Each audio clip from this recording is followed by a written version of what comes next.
On the flip side, there are often too many things to say on a web page about your product or service, and you're not certain which are most important. So you end up not prioritizing and not cutting from the list things that really shouldn't be there, or you put them too high on the page. And then your users get overwhelmed with all this information. So, in short, we need fresh eyes. We need an external point of view to help prioritize and narrow down the approach and the content itself.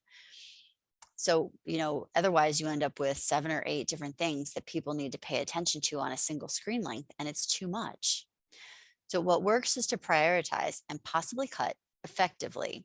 We must present our content, present things one by one in a way that people can easily see and get to what they need the way they want it. This is huge. So, leveraging our existing assets in a way that makes sense. We want to make one screen focus on one thing so visitors can understand it. They can scroll down to the next thing if what they're looking at in this screen length isn't relevant, or they already know it, to get to what it is that they need. So we need to share the story step by step, one screen length at a time, so that users can follow.